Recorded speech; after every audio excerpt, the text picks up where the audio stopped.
The House of Commons has risen. Unlike Lazarus, who rose from the dead after 5 days, the question is, was there any life in it in the first place? And I guess if there was, how much life is left in it before we're going to have an election? Welcome to the show. I'm your host, John Ivison. This week I'm joined by my parliamentary colleagues in the Ottawa Bureau, National Post's Ryan Tumilty and Chris Nardi. Welcome, guys. Thank you. Hi. So I was being slightly provocative there, but I think aside from the drama at committees over foreign interference, the spring session was not a classic. Is that fair to say? Ryan, was anything much achieved?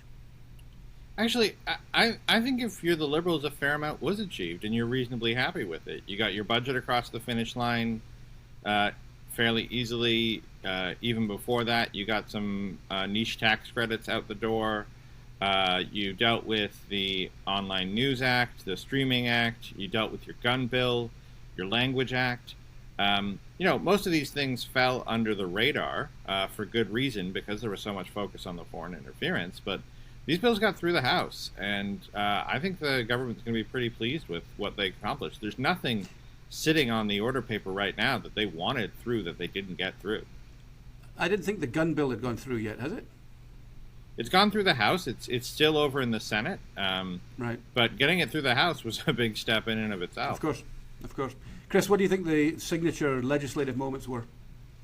Well, actually, the gun bill per se, signature legislative moment for a number of reasons, and most of them, bad, as we saw it mostly in the fall. Obviously, was the kerfuffle about those amendments, and honestly, the misleading lines from the government that it didn't impact certain types of weapons before they turned back and suddenly decided it did, and that kind of extended into this session, obviously. And then you talked about it very quickly, Brian, but the official languages bill C-13, right? That kind of extends.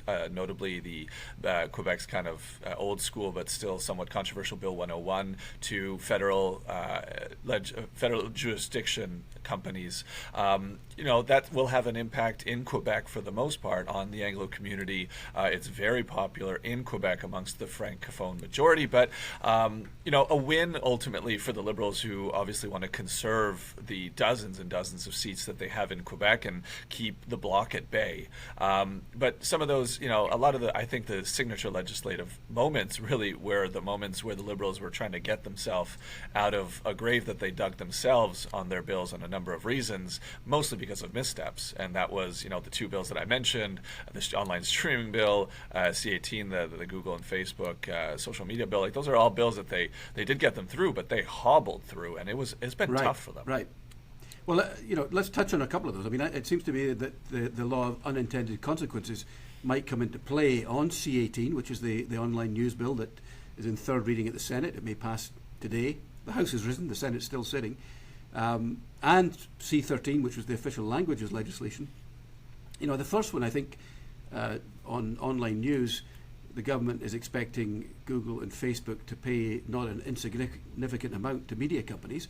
They say they're not going to pay that and may even pull all the news from their sites, which could be potentially fatal for a number of news organizations if that were to happen. I mean, if they do call the government's bluff, we could be in trouble. On the Official Languages Act, the intention was to level the language playing field, but I think it puts unilingual Anglophones at a huge disadvantage when it comes to jobs in certain sectors, not least of which is Supreme Court justices, because you cannot be a Supreme Court justice now unless you're bilingual. So can we take those in turn? Ryan, do you agree with me on the media one? Yeah, I think the media one's going to be really interesting to see how these tech giants respond. I mean, they have been adamant in every committee that they will turn off access to news if this bill passes, which it could do as soon as today. And so they've been really clear on that front, and they certainly took that stance in Australia.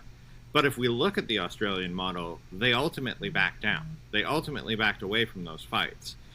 Will they do the same thing in Canada? I'm not sure, because they're also probably concerned about a tipping point. Like, too many countries start doing this, suddenly all of the countries are doing this, and that becomes a really big bill for these internet giants. So only time really will tell. But yeah, I think they are running a fine line here, the government, hoping that the tech giants will back down. I mean, I think that this is it is a game of bluff, and I think they both raise the stakes and then ultimately probably come to some kind of settlement in front of the CRTC later in the year, because even for Facebook and Google, they don't want to pay out the money, but they don't really want to annoy their customers by not allowing them to access news on their sites. So we'll see. Chris, moving on to official languages, do you agree with me on that? I mean, I know it's popular in Quebec, but there may be repercussions beyond Quebec. Yes, and I was torn. I was kind of listening to the premise of the question, and there are parts of it that I agree with, and there are others that I absolutely don't. The first part where I really don't agree is the any level of opposition to the bilingualism on the Supreme Court. For me, it's absolutely unthinkable that there could be a judge on the highest court of the country that cannot hear a case in one of the two official languages. And there's really one reason for it, and the reason that court is exceptional compared to any other court is that all 9 judges sit simultaneously.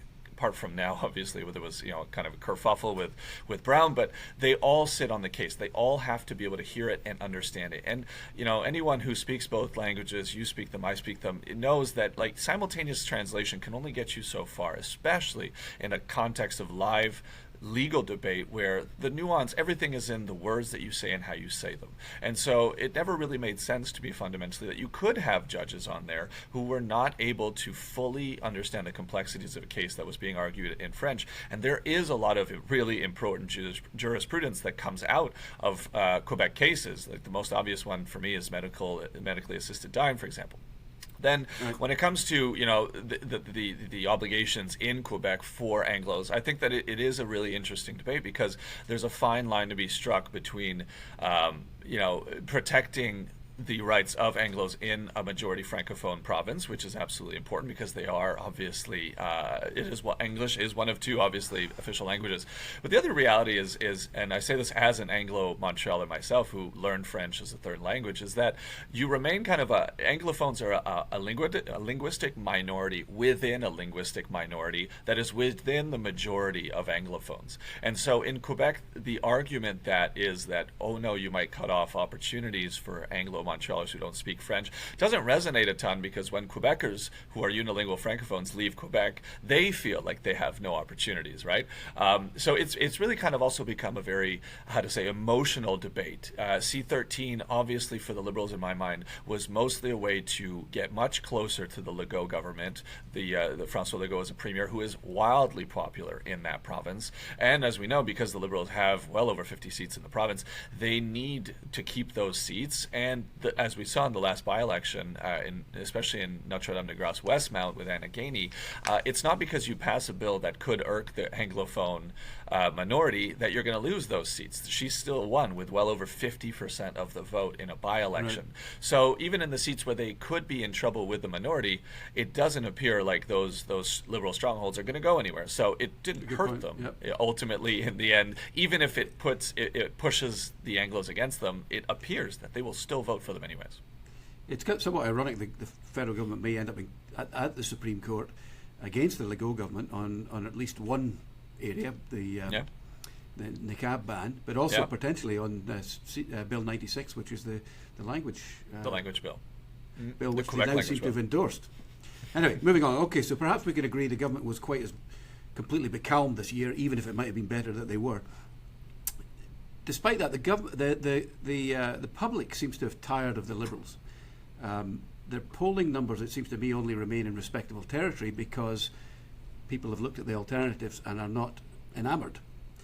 There was a poll last week that showed Pierre Poilievre's approval rating is no higher than Justin Trudeau's. So, what do we think of that? Has this worked for the Liberal government this session, or has it just been totally eclipsed by stuff that's happening outside Parliament? Ryan? I don't think this session was good for the Liberal government. I don't think anyone, even in the Liberal government, would say this session was a great time. Because as much as we did talk about some of the legislation they passed that I think will serve them well down the line, the last 6 months have been nothing but scandal and foreign interference and concerns about just how this government is being run. That said, they managed to get a few things across the table. They managed to keep their head above water. And like you say, the disapproval rating for Pierre Poilievre seems to be growing every time I see it. Every Right. time Canadians have more time to see Pierre Poilievre, they seem to dislike him a bit more, which Right. is a Well, challenge. let's come back to that because take a look at the opposition parties a little later. Chris, given that the Liberals are, in some turmoil, let's say, do you expect to see some kind of response over the summer before Parliament comes back, as prorogation, a cabinet shuffle, whatever? I mean, there's already been serious rumors and even articles about a likely, incredibly likely cabinet shuffle this summer for a number of reasons.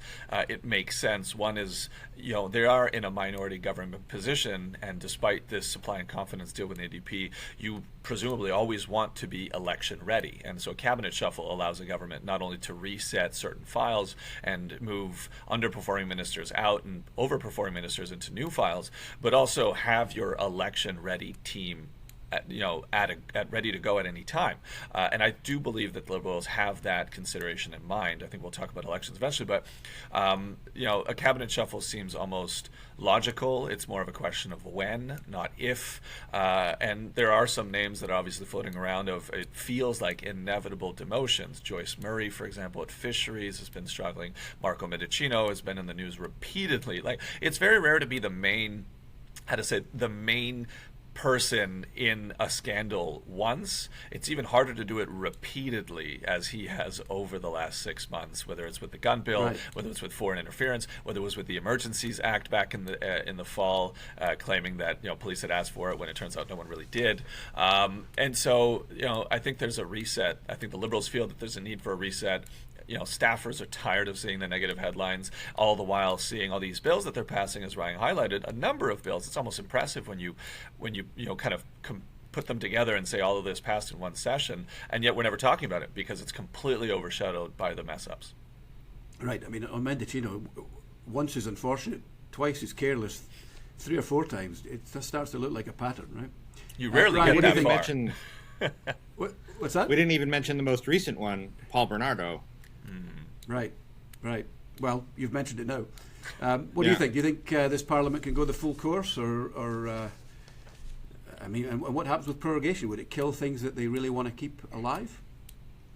I mean, I think prorogation, yes, would kill some things that they really want to keep alive and probably are not eager to relitigate. And the top of that list for me is C-21, the gun bill. There are, Right. 10 days left in the Senate. But I still don't think the Senate is going to get through that piece of legislation that fast. It just doesn't seem likely to me. And I really don't think the Liberals are eager to fight that fight a second time, which is what a prorogation would entail.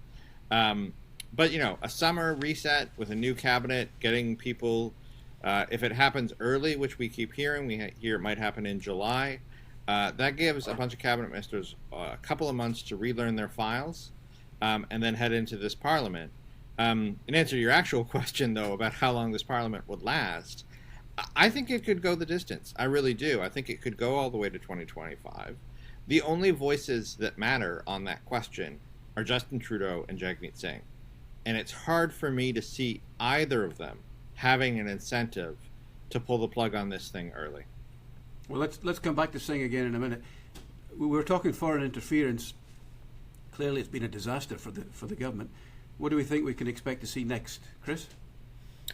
A public inquiry seems increasingly likely. On Wednesday, the Bloc leader, Yves-François Blanchet, was saying that a deal on a public inquiry between at least the NDP, the Bloc, the Liberals, and possibly even the Conservatives seemed imminent. He talked about a number of hours and that it could be announced by the end of the week. Obviously, we have not had that announcement yet, but a public inquiry would obviously be a dramatic change from what the government had previously committed to, which is not that.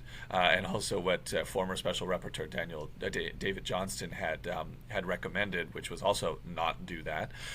So if that happens, obviously it'll take a number of weeks to set up. It could begin during the summer, probably more likely in the fall at the very least. And that would be a huge step. And obviously the devil's in the details in any case like this. What does the public inquiry look like? How public is it? How long does it have? What is its mandate? Those are all really serious questions that will be scrutinized if and when the public inquiry is announced. Otherwise, well, David Johnston did promise to release a final report despite having cutting his mandate short a number of months. People will look at it probably with a level of skepticism, considering how contentious his nomination and his mandate was throughout. But people will still look at it, and then we'll see how Parliament proceeds after that. So let's look briefly at the opposition. Ryan, do you think, you mentioned Pierre Poilievre, and it seems to know him is not to love him as far as his negatives. Do you think that the by-elections in the past week exposed chinks in his armour? He didn't win Winnipeg South Centre, though I never thought he would. They only won it once, 2011, when Harper was on a high and Ignatieff was on a low. So I always thought that was unlikely. His candidate in Portage, Lisgar, made some ill-advised comments on conversion therapy that will be circulated by the Liberals in an election to suggest intolerance. And they only eked out a win in Oxford, which should have been a stronghold. How do you think that's going for him? I think it's tempting to draw bigger conclusions from those by-elections, but I'm not sure that I do. We're talking about 2 safe Conservative seats. They stayed in Conservative hands. 2 safe Liberal seats. They stayed in Liberal hands. The Conservatives in Oxford, I think, were dealing with some internal squabbling that spilled over into the election. And in Portage Lisgar, if nothing else, they really cut into Maxime Bernier's support with the PPC. And the lower that number goes for the Conservatives, I think the more happy they will be, because there are ridings right across this country where the PPC vote prevents the Conservatives from winning the seat from the Liberals. Like I said, it's tempting to draw bigger conclusions, but when the Leafs win a game or 2 in November, I don't start planning the Stanley Cup parade. That's what I think we're talking about with a by-election. They don't Nor should you ever lead to bigger things. You should never plan a Leafs Stanley Cup parade. Absolutely. Yeah. But you're right about the PPC. There were 21 ridings in 2021 where the PPC vote was higher than the margin of victory in seats where the Conservatives came second. Now, you can't translate all PPC votes as potential Conservative voters, but I think a good number of them you can. So yeah, they have to drive that support down, while at the same time trying to appeal to a broader audience beyond their own base, which is a bit of a tough act. Chris, what do you think? Do you think the Conservatives go into the summer break feeling good about themselves? It's hard to tell. I think they're still trying to figure themselves out, quite frankly. Pierre Poilievre is on the biggest stage that he's ever been on.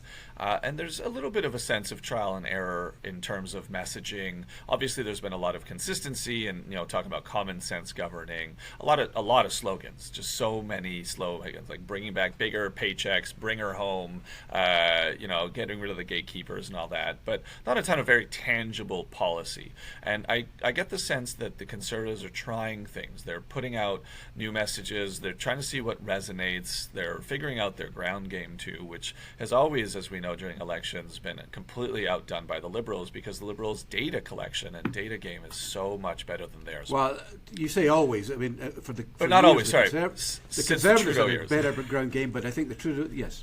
Right. Yeah, since the Trudeau years, absolutely right. So in the past 8 years, the Liberals have absolutely dominated that, and so I think that the Poilievre government's trying to figure out, would they have rathered better numbers in pretty much all of those ridings? I think so. I absolutely think so. And a lot of former, leader staffers, like people who work for Aaron O'Toole, for example, are coming out of the woodwork and saying this is not what it should have been. So Pierre is going to absolutely, demonstrate that he has a plan coming into the election. If not, maybe they'll start having some murmurs in caucus. But by-elections are by-elections. They have very low turnout rates. Sometimes it can be a little bit hard to infer trends out of them, but we'll see. There's a couple more to come, and if the trend of Pierre Poilievre not performing as well as he should continues, then there will be some serious questions, presumably even in his office, about how he's doing. Let's round off with Jagmeet Singh. What do we think? Is he happy with the current arrangement?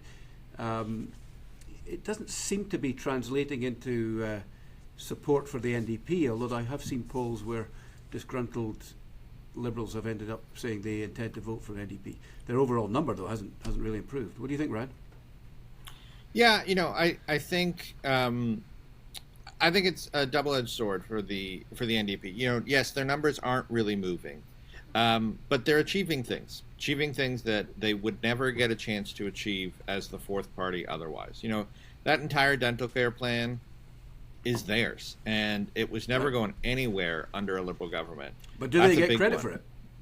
They don't seem to, and I think that's going to be a real struggle. I think they've got to really, if they want to take credit for it, they've got to improve their messaging, and they've got to make sure that they really point out that the Liberals did not want to do this. And I suspect you'll see a lot of that during a campaign. But at the same time, the NDP have really never been close to government. So, without being able to be in government, being able to influence government, being able to make government do things that you want done is a decent silver medal in that regard, and I think they might be taking it. Chris, last word to you. I honestly wonder if the NDP wants to win an election at this point. I really do, because they're taking the wins in stride, as they call them. They're trying to claim them as best they can, but aren't doing great. And I kind of go back to the 2021 election. In the election night, Jagmeet, they won. They might have gained one seat. Anyways, there was talk about him possibly becoming the official opposition again. Obviously, that crashed and burned. They barely did any better, if at all. And I remember Jagmeet Singh going on stage and basically celebrating like this had been the greatest campaign of all time. Not necessarily, but there was dancing there. When in other cases, even at the Liberals, they had won the election with a minority government, but still looked, I wouldn't say downtrodden, but looked a little bit more disappointed. They weren't celebrating half as hard as Jagmeet was, and they still. I was there in government. BC, and it was a bit incongruous to see they'd made. I think you're right. I think they only gained one seat, and yet it was party. Greatest thing since bread came sliced. So that dichotomy sometimes just tells me that the supply and confidence agreement that they have right now feels like the best that they'll do for the time being. And you know what? If that is the metric, then they're doing exceptionally well. They have, on paper, a commitment to get a number of their policies done. And as of now, it appears that those are getting done. Will they ever form government? I mean, people laugh when Jagmeet mentions it in the House. It's very possible. Anything can happen. But I sometimes actually quite honestly question how much they're actually committed to forming government versus just trying to influence government, because even now, they're dropping in the polls. I mean, they did worse, in these by-elections than they have in a little while. The Greens basically almost overtook them in Westmount, NDG Westmount in Quebec. And they don't just seem overly flummoxed by that. So I wonder. But at the same time, as Ryan said, they're getting a lot of their policy through. So why not take that win, I guess? All right. Well, listen, great to have you both on. Thank you very much. Wise words. Thanks a lot.